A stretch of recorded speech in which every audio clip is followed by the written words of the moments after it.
యేసుక్రీస్తుని మీదకి నా వందనాలు. ఇదైన వాక్య నిమిత్తం అపోస్తలుల కార్యములు 5వ అధ్యాయము 16వ వచనం చదువుకుందాం. మరియు యెరూషలేము చుట్టూ నుండి పట్టణం రోగులను అపవిత్రాత్మ చేత పీడింపబడిన వారిని మోసుకుని వచ్చిరి. వారందరూ స్వస్థత పొందిరి. దేవునికి స్తోత్రం. హల్లెలూయా, హల్లెలూయా, హల్లెలూయా. క్రీస్తునందు ప్రియులైన సహోదరి సహోదరులారా, ఆత్మీయ బంధువులారా, ఆయన హెచ్చవలసి ఉన్నది అనేటువంటి కార్యక్రమ వీక్షకులారా, శాంతి టీవీ ఛానల్ వీక్షకులారా, మీ అందరికీ నా హృదయ లోతులో నుంచి ప్రత్యేకమైన వందనాలు తెలియజేస్తున్నాను. మరొక పర్యాయం మీ ముందుకు రావడానికి, మీ ముందుకు వచ్చి కొన్ని మాటలు తెలియజేయడానికి, మిమ్మల్ని ఆత్మీయంగా బలపరచడానికి, మీకు ఆత్మీయ క్షేమాభివృద్ధి కలిగించాలనే సదుద్దేశంతో, మీతో కలిసి ఆయన్ను హెచ్చించాలి అనేటువంటి ఉద్దేశంతో, ఆయన్ను హెచ్చించాలి అని మిమ్మల్ని హెచ్చరించడానికి, లేదా మనందరము దేవుని చేత హెచ్చరించబడి ఆయన చేత ఆయన్ను హెచ్చించడానికి దేవుడు మనకిస్తున్న మంచి అవకాశాన్ని బట్టి నేను దేవుడి నామాన్ని మహిమపరుస్తూ, మీకు ఎటువంటి పనులు ఉన్నా దయచేసి కొద్దిసేపు 25 మినిట్స్ అంటే వాక్యంలో మనం గడిపే సమయం కొద్ది సమయం కావచ్చు, అయినప్పటికీ కూడా ఈ సమయం మనకు ఆశీర్వాదకరంగా మారుతుంది. ఇది ఒక టైం వేస్ట్గా మారదు అనే సంగతిని గుర్తు చేస్తూ అపోస్తలుల కార్యములు ధ్యానిస్తూ వస్తున్నాం. గత 3 సంవత్సరాలుగా 2024లోను, 2023లోను, తర్వాత ఈ సంవత్సరం 2025లో కూడా మనం అపోస్తలుల కార్యములు ధ్యానిస్తూ ఉన్నాం. అనగా 3 సంవత్సరాలుగా మనం అపోస్తలుల కార్యములు ధ్యానిస్తున్నాం. అనగా ఇంచుమించు ఒక 700కు పైగా, 700 కదా, ఇంచుమించు 800 ఎపిసోడ్లు లేకపోతే 800 సందేశాలు అపోస్తలుల కార్యం నుంచి ఇవ్వడానికి ప్రభు సాయం చేశాడు. ఇంకొక 100-150 సందేశాలు ఇస్తాను, అంతా కలిపి ఒక 200 సందేశించినా ఒక 1000 సందేశాలు అవుతాయి. అంతా కలిపి 2000 పైన సందేశాలు దాటుతాయి. ఈ మధ్య కాలంలో యూట్యూబ్లో చూసినప్పుడు ఒక ఆయన అన్నాడు, బైబిల్ మొత్తం మీద మేము మాట్లాడితే, మేము చేయగలిగితే ఎక్కువైతే 200-300 ఎపిసోడ్లు చేయగలం, అంతకుమించి చేయలేము అని ఒక వ్యక్తి, కరుణాకర్ సుగుణ అనే వ్యక్తి అన్నాడు. ఎక్కువైతే మహా అయితే 500 మించి బైబిల్లోంచి మెసేజ్లు చేయలేము, ఎపిసోడ్లు చేయలేము, అంత కాంటెంట్ లేదు అని ఆయన చెప్పుకుంటూ వచ్చాడు. చాలా విచారకరమైన విషయం. ఇప్పటికే 2000 ఎపిసోడ్లు చేశాను, 2000కు పైగా 2010 ఎపిసోడ్లు చేశాను. కాంటెంట్ తక్కువే లేదు, కాంటెంట్ ఎక్కువ ఉంది. వాస్ట్ సిలబస్ లాగా ఉన్నటువంటి ఆత్మీయ టెక్స్ట్ బుక్ అనే సంగతిని మీకు గుర్తు చేస్తున్నాను. కాబట్టి ఇంకో 2000, ఇంకొక 5000, 10,000 ఎపిసోడ్లు కూడా ఇందులో నుంచి, బైబిల్లోంచి మాట్లాడుకునే అవకాశం ఉంది.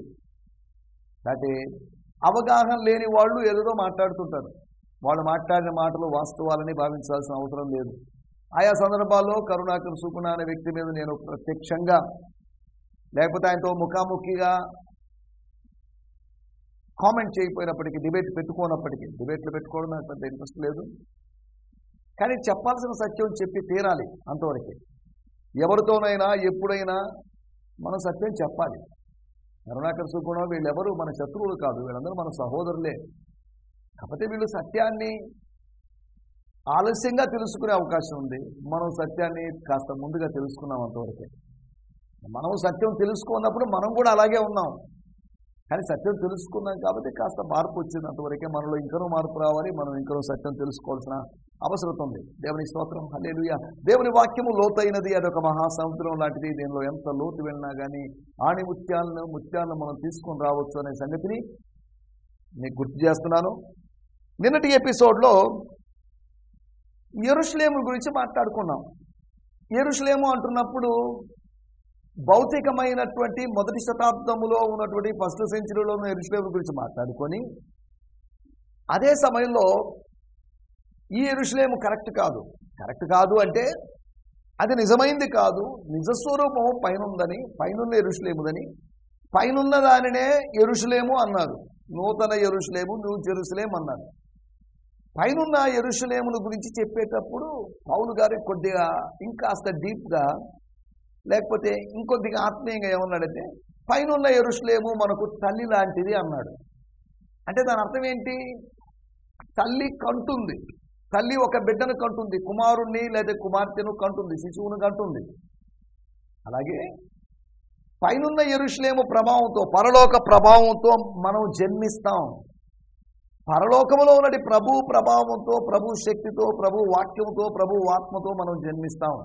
ఒకడు కొత్తగా జన్మించడం అంటే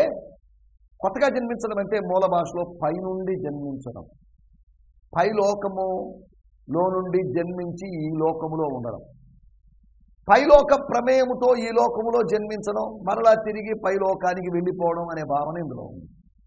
కాబట్టి పైనుండి జన్మించడం అంటే పైనుండి జన్మింపజేసినటువంటి పరలోకం మనకు తల్లి లాంటిది, పరలోకమందున్న తండ్రి లాంటి వాడు. తండ్రి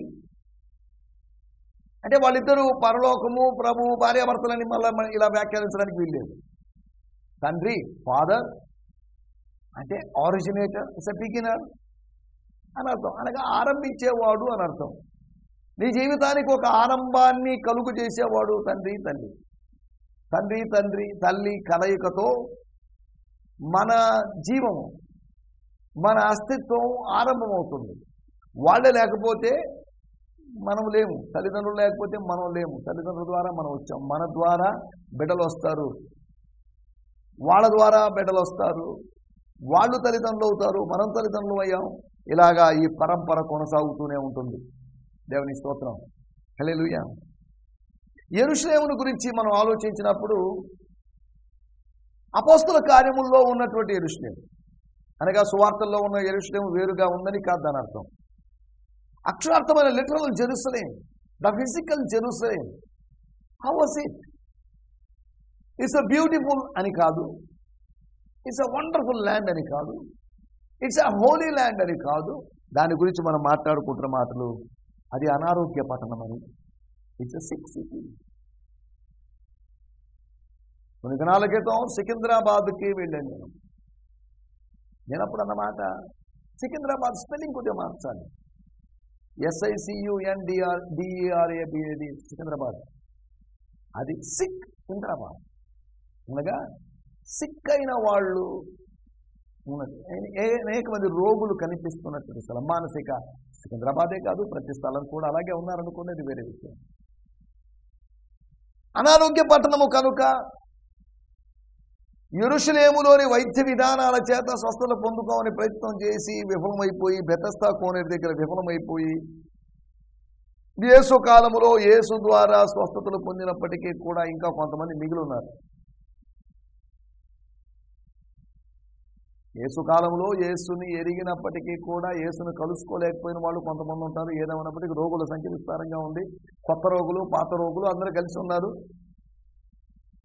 ఈ రోగుల సంఖ్య పెరిగినప్పుడు పరిచర్యకి అవకాశాలు ఉన్నాయి. రోగుల సంఖ్య పెరిగినప్పుడు డాక్టర్లకి అవకాశాలు ఉన్నట్లుగా. రెండోది, అది అపవిత్రాత్మ పీడితుల నగరం అని. అపవిత్రాత్మల చేత బాధపడుతున్నారు అనగా వాళ్ళు ఎలా బాధపడుతున్నారో మనకు తెలియదు. భూత వైద్యులు అపవిత్రాత్మను పంపించడం వల్ల, లేకపోతే అపవిత్రులు, లేకపోతే ఈవిల్ స్పిరిట్స్ తమంతట తాము వచ్చాయో ఏంటో ఇవన్నీ మనకు తెలియదు. కానీ వాటి చేత బాధించబడుతున్న వాళ్ళు అనగా అప్రెస్ అవుతున్న వారు, నలిగిపోతున్న వాళ్ళు, దాని ద్వారా సఫర్ అవుతున్నవారు, బాధపడుతున్నవారు. పవిత్రాత్ముడు మనల్ని పీడించడు, బాధించడు, పరిశుద్ధాత్ముడు. కానీ అపవిత్రాత్మ పీడిస్తాడు, బాధిస్తాడు. ఆయన అప్రెస్ చేస్తాడు, డిప్రెస్ చేస్తాడు. కానీ పరిశుద్ధాత్ముడు మనల్ని ఇంప్రెస్ చేస్తాడు. అప్రెషన్లో, డిప్రెషన్లో ఉన్నావేమో, పరిశుద్ధాత్మ దేవుని ఆత్మ ఇంప్రెషన్లోకి తీసుకుని వస్తాడు అనే సంగతిని గుర్తు చేస్తున్నాను. దేవుని స్తోత్రం. మనం ఆలోచిస్తున్న విషయాలు. మూడోది, అది అన్య బోధలతో నిండుకున్నటువంటి నగరం అని. రకరకాల బోధలు, కొత్త బోధలు, హేరోదియ బోధలు, పరిసయ్యుల పులిసిన పిండి, సద్దూకాయల బోధలు, పునరుత్థానము లేదు, దేవదూతలు లేరు, ఆత్మ లేదు అనేటువంటి బోధనలు, నోస్టిసిజం, ఇలా రకరకాల వాదాలతో, స్టోయిక్స్ అన్నట్టు వాళ్ళు అపోస్తల కార్యంలో మనకు కనిపిస్తారు. ఇప్పటికి కూడా స్టోయిసిజం ముందు లేదని వేరే విషయం. ఇలా అన్య బోధలతో, అనవసర బోధలతో, ఆత్మీయం కాని బోధలతో నిండిన నగరం అని దాని గురించి మనం అర్థం చేసుకోవచ్చు. తర్వాత అది అపవిత్ర కార్యాల నగరం అని, అసహ్యమైన కార్యాల నగరం అని. కాబట్టి అది పవిత్ర నగరం ఎలా అవుతుంది? దాన్ని పవిత్ర నగరం కాదు, అపవిత్ర నగరం అని స్థాపించడం వల్ల, దాన్ని చెప్పడం వల్ల, ఎస్టాబ్లిష్ చేసి చెప్పడం వల్ల, డిక్లేర్ చేసి చెప్పడం వల్ల నాకు వచ్చే బెనిఫిట్ ఏం లేదు. ఆ నగరం పవిత్రమైందైనా అపవిత్రమైందని నాకు నష్టం లేదు. కానీ ఆ పట్టణాన్ని గురించి మనం ఆలోచిస్తున్నప్పుడు ఆ పట్టణాన్ని గురించి చదివాం కాబట్టి ఆ పట్టణం యొక్క రియాలిటీ ఏదో మీకు తెలియజేస్తున్నాను. దేవుని స్తోత్రం, హల్లెలూయా. వీటి గురించి మనం నిన్న మాట్లాడుకున్నాం. ఈ దిన ధ్యానం భాగంలోకి లేకపోతే ఈ దిన ధ్యానాంశంలోకి మనం వెళ్దాం. ఈ దినం మన దేవుని వాక్యాన్ని ధ్యానించుకుందాం. దానికి ముందుగా 2 విషయాలు నేను మీకు జ్ఞాపకం చేస్తాను. ఒకటి, ఈ నెల 14వ తేదీ అనగా ఒక 4 లేకపోతే 5 రోజుల తర్వాత లేదా 4 రోజుల తర్వాత మా స్థానిక సంఘంలో గిరిజన మిషన్ చర్చిలో శాంతినగర్ 6వ వీధిలో సంఘ వార్షికోత్సవ కృతజ్ఞత కూడిక ఉంది. 14వ తేదీ సాయంత్రం 6:30 గంటలు. ఈ కూడికలో దేవజనులు ధనలక్ష్మీపురంలో ఉంటూ ఆయా ప్రాంతాల్లో పరిచయం చేస్తున్న దేవజనులు పాస్టర్ యు రాజారెడ్డి గారు వారు వాక్య పరిచయం చేస్తారు. తర్వాత 20వ తేదీ అనగా 3వ ఆదివారం, 3rd సండే, టౌన్ హాల్లో యథావిధిగా ప్రతి నెల జరిగేటువంటి ఉద్యోగ కూడిక. దీని గురించి నేను ఈ ప్రోగ్రాంలో చెప్తున్నాను, పాంప్లెట్స్ ఇస్తున్నాం, వాట్సాప్లో షేర్ చేస్తున్నాం. కనుక ఖచ్చితంగా రండి. అది మీ జీవితంలో మార్పును కలిగించేటువంటి ఒక కూడికగా ఉండొచ్చు. Life changing meeting, life transforming meeting, blessing meeting అని ఎలాగైనా అనుకోండి. ఆ మీటింగ్కి మిమ్మల్ని ప్రేమపూర్వకంగా ఆహ్వానిస్తున్నాం. దేవుని స్తోత్రం, హల్లెలూయా. అది సాయంత్రం 6:30 నుంచి 9:30 వరకు. ఆ కూడికలో ఖచ్చితంగా పాల్గొనండి. దేవజనులు పాస్టర్ సివి రవికుమార్ గారు మరియు నేను వాక్య పరిచయం చేయబోతున్నాను. హల్లెలూయా. ఈ నెలలో వేరు కార్యక్రమాలు ఉన్నాయి. నేను అక్కడిక్కడికి వెళ్తున్నాను. వీటన్నిటి బట్టి దేవుని నామాన్ని మహిమపరుస్తున్నాను. గుంటూరు జిల్లా సత్తెనపల్లి ప్రాంతానికి వెళ్తున్నాను. అంతేకాకుండా పశ్చిమ గోదావరి జిల్లా కోరుమామిడి అనేటువంటి ప్రదేశానికి నెడదవోలు దగ్గర అక్కడికి వెళ్తున్నాను. ఇక తర్వాత నెలాఖరులో హైదరాబాద్ వెళ్తాను. వేరు ప్రదేశాలకు వెళ్తున్నాను. పరిచర్య విస్తారంగా ఉంది, కోత విస్తారంగా ఉంది. పనివారు కొద్దిగా ఉన్నారు, నమ్మకంగా పనిచేసేవారు మరికొద్దిగా ఉన్నారు. కాబట్టి కోత విస్తారంగా ఉంది. మనల్ని కోతకు పనివారిగా ప్రభు పంపించాడు. మనం సోమరులుగా ఉండడానికి వీల్లేదు. అలసిపోవచ్చు, తొలసిపోవచ్చు, అనారోగ్యం రావచ్చు, ఆహారం దొరకకపోవచ్చు, వేళకి తినకపోవచ్చు, విశ్రాంతి దొరకపోవచ్చు. అయినప్పటికీ కూడా ప్రభు పరిచర్యలో మనం ముందుకు సాగాల్సిందిగా మనం ఈ సందర్భంగా జ్ఞాపకం చేస్తున్నాం. ఈ సమయంలో పరిచర్యలో ఉన్నవాళ్ళు, ప్రయాసపడుతున్న వాళ్ళ కొరకు మీరు ప్రత్యేకంగా ప్రార్థించాల్సిందిగా కోరుతున్నాం. మీరు పరిచర్యలో ప్రత్యక్షంగా ప్రయాసపడకపోయినప్పటికీ కూడా పరిచర్య చేసే వాళ్ళ కొరకు ఖచ్చితంగా ప్రార్థించాల్సిందిగా కోరుతున్నాం. దేవుని స్తోత్రం, హల్లెలూయా. ప్రతిరోజు మనం వాక్యాన్ని వింటున్నాం, దైవస్వరాన్ని మనం వింటున్నాం, మనం ఆత్మీయంగా బలపడుతున్నాం. వాక్య ఆహారాన్ని భుజించి మనం బలపడుతున్నాం. జుంటి తేనె ధారల కన్నా మధురమైన దేవుని వాక్యాన్ని మనం ఆస్వాదిస్తున్నాం, ఎంజాయ్ చేస్తున్నాం. కాబట్టి అంత మంచి అవకాశం ఇచ్చిన దేవుని నామాన్ని స్తుతిస్తూ ఈ కార్యక్రమానికి ఇంకా కొన్ని నిమిషాలు మాత్రమే ఉంది. ఒక 13-14 నిమిషాలు మాత్రమే. సగం ప్రోగ్రాం అయిపోయింది.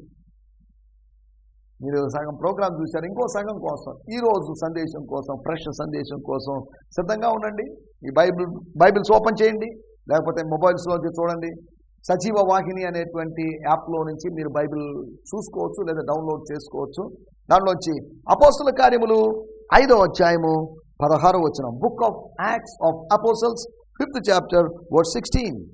మరియు యెరూషలేము చుట్టూ పట్టణ రోగులను అపవిత్రాత్మ చేత పీడింపబడిన వారిని మోసుకొని కూడి వచ్చింది. దేవుని స్తోత్రం, హల్లెలూయా. నేను చదువుతున్నాను, తర్వాత వాడుక భాషలో కూడా చదువుకున్నాం. 5వ అధ్యాయం 16వ వచనం ఇంతకుముందు కూడా మనం మాట్లాడుకున్నాం. అయినప్పటికీ కూడా మరొక పర్యాయం దీనిలో వచ్చి కొన్ని విషయాలు నేను జ్ఞాపకం చేస్తాను. దేవుని స్తోత్రం, హల్లెలూయా, హల్లెలూయా, స్తోత్రం. Great numbers of people swam into Jerusalem from the nearby villages. They brought with them the sick. వాళ్ళు ఒట్టి చేతులతో రాలేదు, వాళ్ళు ఊరికే రాలేదు, వాళ్ళు ఒక్కళ్ళే రాలేదు. They brought with them sick. బాగైన వాళ్ళు, బాగు కాని వాళ్ళని తీసుకొచ్చారు. స్వస్థత పొందిన వాళ్ళు, స్వస్థత లేని వాళ్ళని తీసుకొచ్చారు. ఈ రోజులో మన మీటింగ్కి వెళ్ళి మనం ఒక్కళ్ళని వెళ్తాం, కానీ వీళ్ళు మరి కొంతమందిని తీసుకొచ్చారు. నా అవసరత కాదు, అతని అవసరత. అతను బాగైతే మంచిది అనేటువంటి సదుద్దేశంతో those troubled by demons and everyone was healed. దురాత్మల చేత బాధించబడ్డవాళ్ళు, రోగగ్రస్తులు కూడా దురాత్మ చేత బాధించబడుతున్న వాళ్ళే. కానీ వీళ్ళని గురించి రాయబడింది. సెపరేట్ చేసి రోగులు, దురాత్మ పీడితులు, అపవిత్రాత్మ పీడితులు, 2 రకాల ప్రజలు. వీళ్ళు యెరూషలేముకు వచ్చారు. యెరూషలేము అనేటువంటి పుణ్యక్షేత్రానికి, దేవాలయానికి వచ్చి జబ్బు బాగు కావడం కోసం అనేది. ఒకప్పుడు యేసు దగ్గరికి వచ్చిన వాళ్ళు, తర్వాత తరం వాళ్ళు యేసు కాలము తర్వాత అపోస్తలుల దగ్గరికి, యేసు యొక్క దాసుల దగ్గరికి వస్తున్నవాళ్ళు. ప్రతి తరములో కూడా ప్రజలు ఆకర్షించబడి ప్రభు దగ్గరికి వస్తారు. లాస్ట్ జనరేషన్లో అలా జరిగింది, ఈ జనరేషన్లో అలా జరిగింది, నెక్స్ట్ జనరేషన్లో కూడా అలాగే జరగబోతుంది. వెరీ లాస్ట్ జనరేషన్ వరకు అలాగే జరుగుతూనే ఉంటుంది. చిట్ట చివరి తరము నిలిచేంత వరకు, అనగా ప్రభువు రాకడ వరకు అలాగే జరుగుతూనే ఉంటుంది. మనం చదువుకున్న వాక్య భాగం, మూల వాక్యంలోంచి మనం చదువుకున్నాం, మూల భాషలోంచి లేకపోతే పవిత్ర వాడుక భాషలోంచి, పవిత్ర గ్రంథం, పవిత్ర బైబిల్ నుంచి. ప్రజలు యెరూషలేము చుట్టూ ఉన్న ప్రాంతాల నుండి గుంపులు వారందరికీ నయమైపోయింది. జబ్బున్న వాళ్ళకి, అనగా రోగులకి విశ్వాసం ఉంది. రోగులను తీసుకొచ్చే వారికి విశ్వాసం ఉంది. విశ్వాసం లేకపోతే రోగులను తీసుకొని రాలేరు వాళ్ళు. రోగులకి విశ్వాసం లేకపోతే వాళ్ళు తీసుకొస్తాం, అయ్యా మేము రాలేమండి, మాకు ఓపిక లేదండి, మీరు వెళ్ళండి, మీరే వెళ్ళి ప్రార్థన చేయించండి, మీరు అక్కడి నుంచి ఆయిల్ పట్టుకోరండి, మీరు అక్కడి నుంచి ఏదైనా తీసుకురండి అని అనేవాళ్ళు. అనగా విశ్వాసము ద్వారా తమ వ్యక్తిగతమైన జీవితంలో అద్భుతం చూడాలని, విశ్వాసం ద్వారా ఇతరుల జీవితంలో అద్భుతం, తమ స్నేహితుల, తనకు పరిచయస్తున్న వారి జీవితంలో అద్భుతం చూడాలని ఇలా 2 గుంపుల ప్రజలు అక్కడ కలుసుకుంటున్నారు. దేవుని స్తోత్రం, హల్లెలూయా. మన టైటిల్ చాపబడిన దైవహస్తం అంటే ఏంటి? The stretch arm of the Lord. ప్రభు యొక్క చాపబడిన హస్తం. మీరు అడగొచ్చు, ఈ వాక్యంలో ప్రభు హస్తం గురించి ఏముందండి అని. ఇక్కడ కార్యాలను బట్టి ప్రభు యొక్క హస్తం చాపబడిందని అర్థం చేసుకోవచ్చు.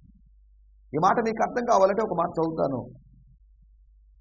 అపోస్తల కార్యములు 4వ అధ్యాయము 30వ వచనంలో రాయబడింది, రోగులను స్వస్థపరచుటకును, టు హీల్ ద సిక్, నీ పరిశుద్ధ సేవకుడైన యేసు నామము ద్వారా, స్తోత్రం, యేసు అనే నామం ద్వారా, నీ కుమారుడైన యేసు అనే నామం ద్వారా సూచక్రియలు మహత్కార్యములు చేయుటకు నీ చేయి చాపి ఉండగా.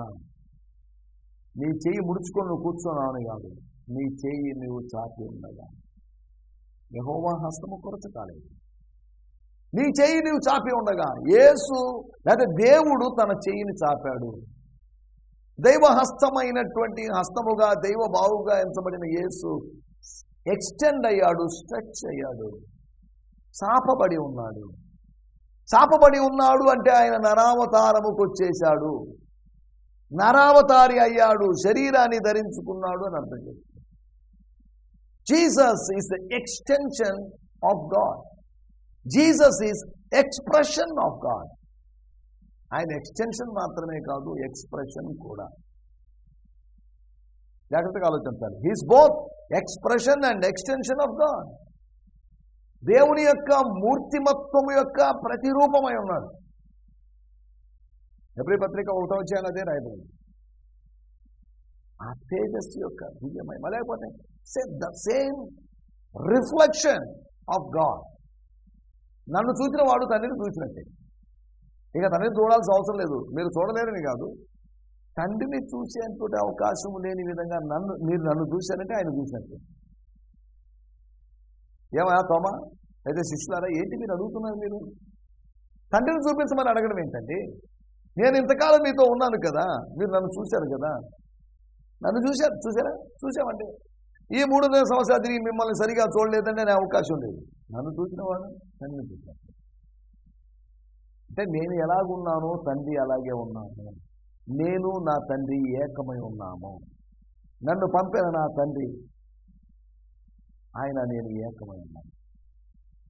ఏకమై ఉన్నాం, కానీ భూమి మీదకి వచ్చేసరికి మేము విభజించబడ్డట్టుగా ఉన్నాం. అవిభాజ్యమైనటువంటి మేము, ఇన్సపరబుల్గా ఉన్న మేము, అవసరత కోసం, లోక కళ్యాణం కోసం, మానవ కళ్యాణం కోసం, మానవుల రక్షణ కోసం ఇలా డివైడ్ అయ్యారు. మళ్ళీ కలుసుకుంటారు. తండ్రి కుమారులు ఇప్పుడు పరలోకంలో ఉన్నారు, పరిశుద్ధాత్ములు భూలోకంలో ఉన్నారు.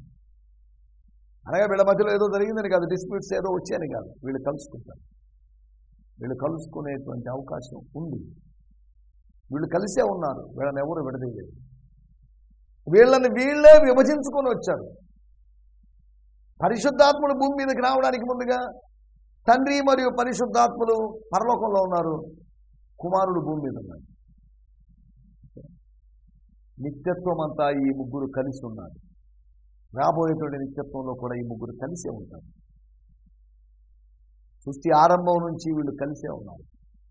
జగత్తుకు పునాది వేయబడక ముందే నీవు నన్ను ప్రేమించితివి.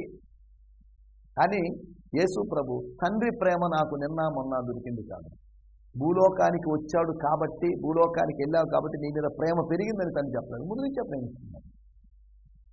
ఆ ప్రేమ ఫలితంగా ఆ ప్రేమ మానవులకు పంచాలి అనే ఉద్దేశంతో తన కుమారుడు బలైపోయినా పర్లేదు, ప్రాణార్పణ చేసినా పర్లేదు అని తను భావించాడు. చాపబడినటువంటి దైవహస్తం. దీని ఫలితంగా ప్రజల యొక్క విశ్వాసం నంబర్ 1, 4 విషయాలు మీకు జ్ఞాపకం. ప్రజల విశ్వాసం వెల్లడైంది. మార్కు సువార్త 2వ అధ్యాయము 5వ వచనం. యేసు వారి విశ్వాసులను చూచని కాదు, వారి విశ్వాసాన్ని చూచి, వారి అవిశ్వాసాన్ని చూచని కాదు, వారి విశ్వాసాన్ని చూచి, వారి అదృశ్యమైనటువంటి వారి విశ్వాసము దృశ్యమైంది. కనబడనిది వారి విశ్వాసం కనబడి. ఎలాగా? వాళ్ళు రోగులను తీసుకుని వచ్చారు, వారి విశ్వాసం కనిపించింది. 4 మోసుకుని తీసుకుని వచ్చారు. మంచం మీద పడుకోబెట్టి, నువ్వు లేవద్దురా బాబు, మేమే తీసుకొని వస్తాం, నీ బాధ్యత మాది. ఒక్క మనిషి కోసం 4 మనుషులు వచ్చారు. ఇక్కడ కూడా ఇన్ని వందల మంది కోసం, వందలాది రోగుల కోసం, వందలాది అపవిత్రాత్మ పీడితుల కోసం ఎంతమంది వచ్చారో మనకు తెలియదు. ఏదో కొద్దిమంది వచ్చారని కదా చెప్పండి. విస్తారమైన జన సమూహం అక్కడ చేరుకోవడం ఆరంభిస్తున్నారు. యేసు యొక్క శిష్యుల్ని చేరుకోవడం ఆరంభిస్తున్నారు. ఒకటి, ప్రజల విశ్వాసం వెల్లడైంది, దేవుని హస్తం చాపబడింది కాబట్టి. దేవుడు కూడా మన విశ్వాసాన్ని చూడాలనుకుంటున్నాడు. మనుష్య కుమారుడు భూమి మీద కూర్చున్నప్పుడు విశ్వాసమును కనుగొనున ప్రతి వ్యక్తిలో, ప్రతి సేవకునిలో, ప్రతి సహోదరులో, ప్రతి సహోదరులు ఆయన విశ్వాసాన్ని చూడాలనుకుంటున్నాడు. వాళ్ళు తెల్ల బట్టలు ధరించారా లేదా, వాళ్ళు మీసాలు తీసేశారా లేదా, ఇటువంటి భౌతికమైన వాటిని ఆయన చూడడం లేదు, చూడదలుచుకోలేదు. పై రూపాన్ని లక్ష్య పెట్టాడు. అలాగనే పై రూపాన్ని లక్ష్య పెట్టడు కదా అని చెప్పేసి చింపిచ్చిగా పిచ్చి పిచ్చిగా వస్త్రాలను తీసేసి మనం తిరుగుతున్నాం, దేవుడు చూడండి అని అన్నంలో అర్థం. ఇది పైరూపం చూడనప్పటికీ కూడా పైరూపము కలిగి ఉన్నటువంటి ఈ దేహాన్ని ఆయన వాడుకుంటున్నాడు. ఈ దేహములో ఉన్నటువంటి ఆత్మలో నివసిస్తున్నాడు. దేహం ఆయనకు ఆలయం కనుక ఇది శుభ్రంగా ఉంచుకోవాలి. శుభ్రంగా ఉంచుకోవాలంటే మాటి మాటికి చేతులు కడుక్కోవడం, మాటి మాటికి మొహం కడుక్కోవడం, మాటి మాటికి దువ్వుకోవడం అని కాదు నా మాట్లాడుకుంటుంది. దీన్ని వీలైనంత వరకు శుభ్రంగా, బాహ్యాన్నే కాదు ఆంతర్యాన్ని కూడా శుభ్రంగా ఉంచుకోవాల్సిన అవసరం ఉంది. పాత్రను వెలుపట కాదు లోపట కూడా శుభ్రపరచాల్సిన అవసరం ఉంది. రెండో విషయం, మార్కు సువార్త 2వ అధ్యాయం 5వ వచనంలో వారి విశ్వాసాన్ని చూసి, అయా దేవుడు మిమ్మల్ని ఆశీర్వదించును గాక, నా తండ్రి మిమ్మల్ని ఆశీర్వదించును గాక, మీ ప్రయాసకు తగిన ప్రతిఫలం కలుగు గాక అని వాళ్ళతో అనలేదు. వారి విశ్వాసాన్ని చూచి,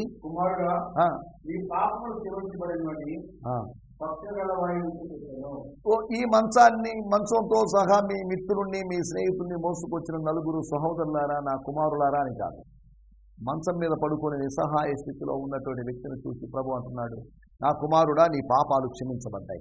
దేవుని హస్తము చాపబడి ఉండగా స్వస్థత మాత్రమే కాదు, శారీరక స్వస్థతే కాదు, ఆత్మీయ స్వస్థత లభిస్తుందని మనం అర్థం చేసుకోవాలి. మూడో విషయాన్ని నేను మీకు జ్ఞాపకం చేస్తాను. అపోస్తుల కార్యములు 8వ అధ్యాయము 8వ వచనంలో మనకందరికీ తెలిసిన మాట నేను ఆ సందర్భాల్లో కూడా ప్రస్తావించాను. ఫిలిప్పు గారి పరిచయం మూలంగా గారడి సీమోను గతించిపోవడం మూలంగా, అతను ఏదో అక్షార్థంగా చనిపోయింది కాదు, అతను పరిచర్య, తాను చేస్తున్నటువంటి శరీర సంబంధమైనటువంటి పరిచర్యను మానుకోవడం ద్వారా ఆ పట్టణములో మిగుల సంతోషము కలిగింది. అలాగే యెరూషలేము పట్టణములో కూడా సంతోషం కలిగింది. దమస్కు పట్టణంలో సంతోషం కలిగింది. భయపడిపోయారు దమస్కోళ్ళు. సౌలు ఇక్కడికి వచ్చాడు, పౌలు ఇక్కడికి వచ్చాడు, ఏంటి ఇదంతా? కానీ పౌలు మారాడని తెలిసి పట్టణములో సంతోషం పోనీలేదు. దుర్మార్గులు మారాడు. క్రైస్తవుల్లో, సమాజ మందిరాల్లో సంతోషం కలిగింది. దేవుని కార్యాల వలన ప్రజల మధ్యలో సంతోషం కలుగుతుంది. పట్టణములో సంతోషము కలిగింది. దేవుని స్తోత్రం. యెరూషలేము పట్టణములో అపోస్తల కార్యం 8వ అధ్యాయం సమరయ పట్టణం గురించి రాయబడింది. సమరయ పట్టణంలో సంతోషం కలిగింది కాబట్టి సమరయ పట్టణంలో సంతోషం కలగడానికి కారణం ఏంటో ఇక్కడ కూడా ఒకవేళ ఈ పట్టణానికి సంతోషం కలిగిన రాయబడలేదు. ఒకళ్ళు రాయబడితే దానికి కారణం కూడా సేమ్. అక్కడ ఫిలిప్పు సువార్త ప్రకటించాడు, ఇక్కడ పేతురు యోహాను సువార్త ప్రకటించాడు. సంతోషం కలిగింది. ఎవరు సువార్త ప్రకటించిన ఆత్మలో సంతోషం, ఆత్మానందం కలుగుతుంది. దేవుని స్తోత్రం. హల్లెలూయా. పట్టణములో సంతోషం కలిగింది. 4వ విషయం నేను మీకు జ్ఞాపకం చేస్తాను. అపోస్తల కార్యములు 5వ అధ్యాయము 17-18 వచనాలు. ప్రధాన యాజకులు అతనితో కూడా వారందరూ అనగా పత్రికలు తెగవారును మత్సరముతో నిండుకొని దేవుని స్తోత్రం. వాళ్ళని మామూలుగా పట్టుకోలేదు, బలత్కారంగా పట్టుకున్నాడు. అపోస్తుల్లో కూడా బలం ఉంది. వాళ్ళని పట్టుకోవడానికి వీళ్ళకి బలం కావాల్సి వచ్చింది. వాళ్ళు బలహీనుడు కాదు, దేవుడు వాళ్ళని బలపరిచాడు కాబట్టి బలత్కారంగా బలంగా వైలెంట్లీ వాళ్ళని పట్టుకోవాల్సి వచ్చింది. పట్టుకొని చెరసాలలో ఉంచింది. పరిచారకులు దేవుని హస్తము తాపబడి ఉండగా పరిచారకులకు శ్రమ అనుమతించబడింది. సేవకులకు శ్రమ అనుమతించబడింది. శ్రమానుభవం కోసమే మానవుడు నిర్ణయించబడ్డాడు. కష్టాలు ఉంటాయి, అదే సమస్యలు ఉంటాయి. వీటి కోసం మనం నియమించబడ్డాం. వీటన్నిటిని అధిగమించి ఆయనతో కూడా ఒకరోజు ఉంటాం. కాబట్టి చాపబడిన దైవహస్తము సాక్షిగా ప్రజలు విశ్వాసం వెల్లడైంది. చాపబడినటువంటి దైవహస్తము సాక్షిగా పాపక్షమాపణ దొరికింది రోగులకు. చాపబడిన దైవహస్తం సాక్షిగా పట్టణములో సంతోషం కలిగింది. చాపబడినటువంటి దైవహస్తం సాక్షిగా పరిచారకులకు శ్రమ అనుమతించబడింది. శ్రమ ఆశీర్వాదకరంగా మారుతుంది. తాము శ్రమ అనుభవించుటకు అవమానము పొందుటకు పాత్రులమని ఎంచబడిందన వారు సంతోషముగా ఉన్నారు. దేవుని స్తోత్రం. అలాగా దేవహస్తం చాపబడ్డాన్ని మనం చూసి దేవహస్తం చాపబడిన దాన్ని బట్టి దేవుని స్తుతిస్తూ ముందుకు సాగడానికి ప్రభు మనకు సాయం చేయగాక. హల్లెలూయా. ఈ సందేశము మీకు ఆశీర్వాదకరంగా ఉందని నమ్ముచున్నాము. ప్రార్థనా అవసరతల కొరకు మమ్మల్ని సంప్రదించవలసిన మా చిరునామా గిద్యోన్ మిషన్ చర్చ్, 6వ వీధి, శాంతినగర్, నెల్లూరు 4, ఆంధ్రప్రదేశ్. పిన్ 524004. మా ఫోన్ నంబర్లు 7036443613 మరి ఒక నంబర్ 9392293010. మా ఈమెయిల్ ఐడి gfihmi2015@gmail.com. దేవుడు మిమ్మును ఆశీర్వదించునుగాక. ఆమేన్.